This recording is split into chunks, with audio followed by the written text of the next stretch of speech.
चलिए प्रश्नावली 1.1 question number, यदि हम तीसरे की बात करें, दूसरा क्वेश्चन में इसकी पहले वाली वीडियो में आपको उपलब्ध करा चुका हूं। तो क्वेश्चन नंबर तीसरा भी सेम क्वेश्चन नंबर दूसरे के ही तरीके से हल करना है। 3/5 और 4/5 के बीच की हमें 5 परिमेय संख्या ज्ञात करना है।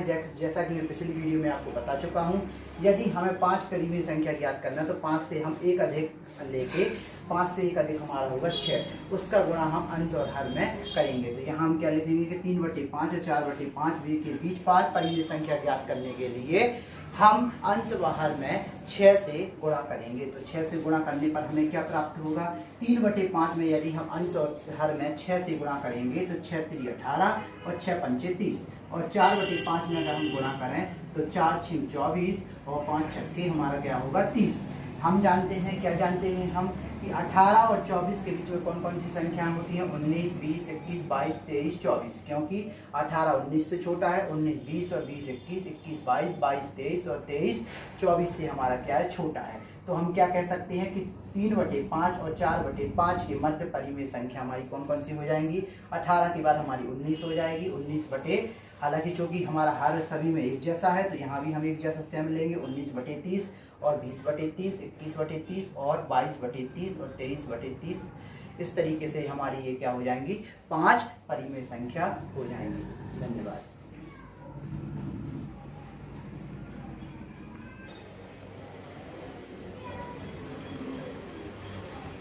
चलिए क्वेश्चन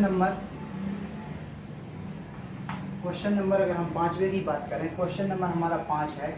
हमें इस सत्य सत्य बताना है। प्रश्नावली 1.1 हमारी चल रही थी, सत्य सत्य की हमें चर्चा करना है। 3 क्वेश्चन हमें दिए गए हैं और हमें ज्ञात करना है कि कौन सा सत्य है, कौन सा सत्य है। इस क्वेश्चन में हमें कारण भी बताना है। जैसे पहला क्वेश्चन दिया गया है, प्रत्येक प्राकृतिक संख्या एक पूर्ण संख्या होती है। तो देखिए, सबसे पहले नंबर इस वीडियो, अगर आप इस लेक्चर को देख रहे हैं तो इस लेक्चर को देखने से पहले मैं आपको बता दूं, इसके पहले वाली जो हमारी वीडियो है, 2 वीडियो है, उन वीडियो को आप अच्छी तरीके से देखिए, तभी आपको ये वीडियो समझ में आएंगी। क्योंकि इस वाली वीडियो में सत्य सत्य आप तभी बता पाएंगे जब आपको सारी परिभाषाएं अच्छी तरीके से याद हैं या आपने समझी हुई है, तभी आप इस वीडियो को मैं आपको जो समझा रहा हूँ तब आपको समझ में आएगा। अन्यथा ये जो सत्य सत्य दिए गए हैं ये आपको समझ में नहीं आने वाले। फिर इसका पहला क्वेश्चन हम देखते हैं कि हमसे बोला गया, प्रत्येक प्राकृतिक संख्या एक पूर्ण संख्या होती है। तो सबसे पहले आपको बता दूं, प्राकृतिक संख्या की आपको डेफिनेशन पता होनी चाहिए, परिभाषा। आपने प्राकृतिक संख्या की परिभाषा पढ़ी हुई है, वे सभी संख्याएं जिनका उपयोग हम वस्तुओं को गिनने के लिए या वस्तुओं की गणना करने के लिए करते हैं, वे सभी संख्याएं क्या कहलाती हैं, प्राकृतिक संख्याएं। इस क्वेश्चन में क्या बोला गया कि प्रत्येक प्राकृतिक संख्या एक पूर्ण संख्या होती है। और पूर्ण संख्या की बात करें तो पूर्ण संख्या में आपने क्या पढ़ा है कि यदि प्राकृतिक संख्या में हम शून्य को शामिल कर लें, शून्य बस को यदि हम शामिल कर लेते हैं तो वो कौन सी संख्या बन जाती है, पूर्ण संख्या हमें प्राप्त हो जाती हैं। तो इसमें क्या बोला गया है कि जितनी भी प्राकृतिक संख्याएं हैं वो सभी संख्याएं पूर्ण संख्याएं हैं या नहीं। तो आप बताइए, जब पूर्ण संख्याओं में केवल प्राकृतिक संख्या में हमने क्या किया, शून्य को बस शामिल किया तो वो संख्या कौन सी बन गई, पूर्ण संख्या बन गई, केवल प्राकृतिक संख्या में। तो जितनी प्राकृतिक संख्याएं थी वो तो हमने ली हुई हैं पूर्ण संख्याओं में। जितनी भी प्राकृतिक संख्याएं वो सभी के सभी पूर्ण संख्याएं कहलाती हैं, तो पूर्ण संख्या में शामिल होती हैं। पूर्ण संख्या में क्या होता है, प्राकृतिक संख्या ही होती है वास्तव में, बस ये अंतर होता है प्राकृतिक पूर्ण संख्या में। प्राकृतिक संख्या में शून्य हमारा शामिल नहीं है और पूर्ण संख्या में शून्य को हम क्या कर लेते हैं, शामिल कर लेते हैं।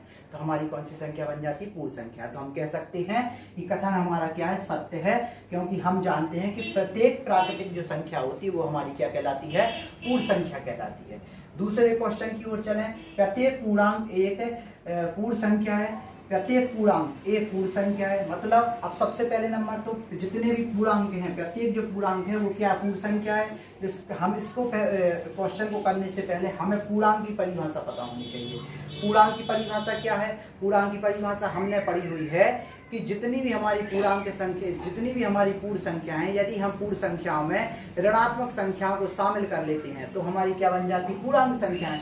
अब पूर्णांक संख्या में तो हमारी धनात्मक ऋणात्मक दोनों प्रकार की संख्याएं हैं। तो हम क्या कह सकते हैं कि प्रत्येक जो पूर्णांक है वो पूर्ण संख्या नहीं होती, जबकि पूर्ण संख्याओं में केवल और केवल धनात्मक संख्याएं होती हैं, ऋणात्मक होती नहीं है। तो हम क्या कह सकते हैं, ये हमारा कथन क्या है, असत्य है, क्योंकि हम जानते हैं कि जो पूर्णांक संख्याएं होती हैं उनमें ऋणात्मक संख्याएं भी होती हैं पूर्णांक संख्या में, परंतु पूर्ण संख्याओं में ऋणात्मक संख्याएं शामिल नहीं होती हैं, इसलिए हमारा कथन क्या है, असत्य है। चलिए तीसरे क्वेश्चन की ओर चलें। प्रत्येक परिमेय संख्या एक पूर्ण संख्या होती है। तो परिमेय संख्या की परिभाषा आपने क्या पढ़ी है, वे सभी संख्याएं जिन्हें हम P/Q के रूप में लिख सकें या व्यक्त कर सकें, कौन सी संख्या कहलाती है, परिमेय संख्या। तो क्या जितनी भी परिमेय संख्या हो, प्रत्येक परिमेय संख्या को हम पूर्ण संख्या कह सकते हैं क्या? पूर्ण संख्या तो हमने क्या पढ़ी हुई, हमने पढ़ा है 0, 1, 2, 3, 4, 5, ये हमारी क्या है, पूर्ण संख्याएं हैं। तो ये हमारी पूर्ण संख्या, तो इन सभी संख्याओं को हम प्राकृतिक संख्या कह सकते हैं। लेकिन अगर हम बात करें कि 5/3, 2/4, 6/9, तो क्या इन संख्याओं को हम क्या पूर्ण संख्या कह सकते हैं? तो नहीं कह सकते, क्योंकि जो हमारी पूर्ण संख्याएं होती हैं वो ये हैं। तो इसमें कहीं भी कोई भी बटे वाली संख्या नहीं आती है, और परिमेय संख्या में तो बटे वाली संख्याएं आती हैं, क्योंकि इसको हम परिमेय संख्या उन्हीं को कहते हैं जिन्हें हम P/Q के रूप में व्यक्त कर सके। तो हम कह सकते हैं कि प्रत्येक जो परिमेय संख्या है वो हमारी पूर्ण संख्या नहीं होती। ये कथन हमारा क्या है, असत्य है, क्योंकि 1/2 हमारी परिमेय संख्या तो हो सकती है, मतलब परिमेय संख्या तो है ही, परंतु ये पूर्ण संख्या नहीं है। क्या 5/, अगर हम 6 की बात करें 5/6, तो 5/6 हमारी परिमेय संख्या तो होगी, लेकिन क्या 5/6 हमारी पूर्ण संख्या होगी?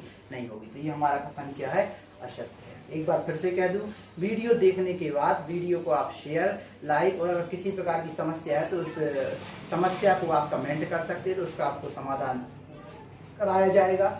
और वीडियो अगर आपको पसंद आती है तो चैनल को आप प्लीज़ सब्सक्राइब जरूर करें। धन्यवाद।